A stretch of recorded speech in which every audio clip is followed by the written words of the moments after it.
Halo anak-anak kelas 5, ketemu lagi dengan pelajaran IPS. Kita akan belajar perjuangan-perjuangan para tokoh. Yang pertama ada Thomas Matulesi yang dikenal dengan nama Pattimura. Beliau berpangkat sersan mayor pada waktu dinas militer. Pattimura adalah pahlawan dari Maluku. Maluku terkenal dengan rempah-rempah, dan rempah-rempah di negara kita cukup baik. Yang kedua ada Tuanku Imam Bonjol, yaitu dari Sumatera Barat. Nama aslinya adalah Peto Syarif. Karena beliau bertempat tinggal di daerah Bonjol, jadi disebut Imam Bonjol. Beliau terkenal dengan sebutan Perang Padri yang berlangsung 1821 sampai 1827. Imam Bonjol dalam peperangan dengan Belanda bersatu dengan rakyat Bonjol.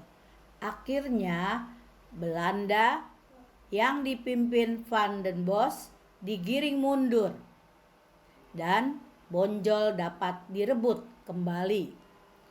Yang berikutnya ada Pangeran Diponegoro.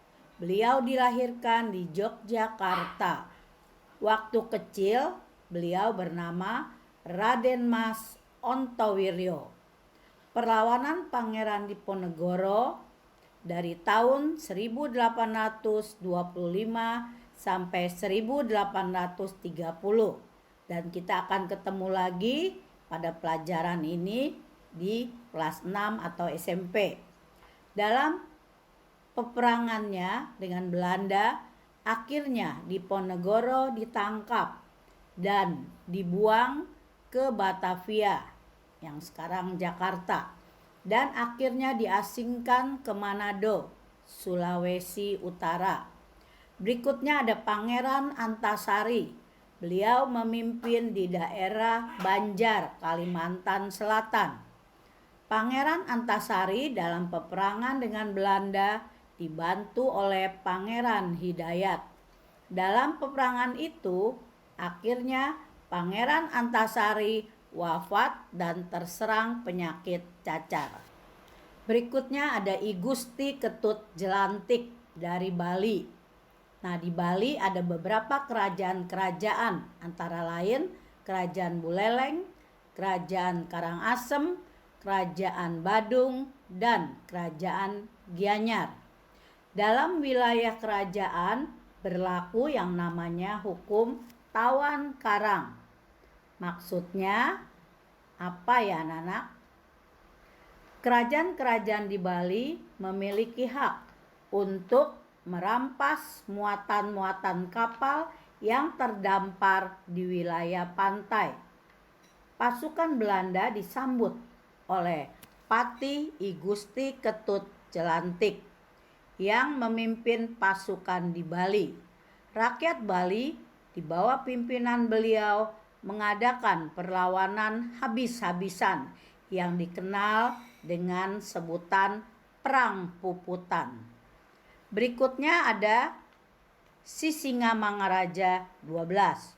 Beliau bersama rakyatnya mengadakan perlawanan terhadap Belanda. Pasukan Belanda menyerang daerah Tapanuli dan rakyat menggagalkan serangan ini. Belanda menyerang pusat pertahanan Sisingamangaraja 12. Dan dalam serangan ini Sisingamangaraja 12 gugur sebagai kusuma bangsa. Selanjutnya ada Teku Umar. Ketegangan antara Aceh dan Belanda terjadi juga. Perjuangan rakyat Aceh yang tidak mau menyerah membuat Belanda menjadi kewalahan. Teku Umar berpura-pura menyerah kepada Belanda. Beliau meminta kepada Belanda persenjataan. Setelah merasa kuat dalam persenjataan, Teku Umar berbalik menyerang Belanda.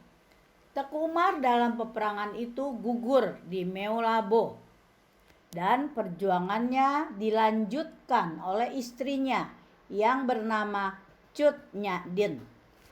Nah, anak-anak, pelajaran IPS kelas 5 sampai di sini dulu. Lain kali Ibu akan melanjutkan lagi ya. Bye.